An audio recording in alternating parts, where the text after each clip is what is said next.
for The Bottom Line. We're joined by our chief Washington correspondent and the host of This Week, George Stephanopoulos. The bottom line on that pavilion, that was really something. I know, and they really made it seem like you weren't even inside a tent. But we're on your turf. We're in your turf right here. Welcome to the museum. Thank you very much. Going to talk about the state dinner in a moment, but first, Afghanistan. And you're getting new details about the speech that he will make next week. Just talking to a couple of White House aides, they say the president is actually going to begin writing the speech today. He hasn't begun writing yet. He just made the decision the other night. Here's what we know. It's going to be Tuesday. The president will announce his decision Tuesday night, likely outside of the White House. He wants to speak before an audience on Tuesday night, probably a 30, 40-minute speech. He needs that much time, Robin, because this is a very difficult speech. We're 8 years into the war. The White House knows that the public is pretty weary of the war, but they're also unclear on where we need to go next. So the president has an opportunity to convince them that sending more troops right now with a new strategy is the right thing to do. But it's tricky because he's going to be making this argument that we need to send more troops now with a new strategy in order to get out more quickly. And that's what people really want to hear. Are we hearing a number associated with that? It's still moving around a little bit. I think the best number is around 30,000 U.S. troops. It could be a few thousand more than that. It could be 1,000 or 2,000 less, probably 7,000 NATO troops, and they're trying to speed up the training of an Afghan division as well.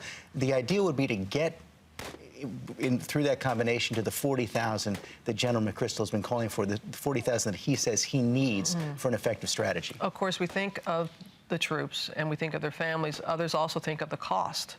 That we're talking about maybe $1 trillion over the next 10 years. $1 million for every troop you send. It? And what Capitol Hill is saying right now is we can't.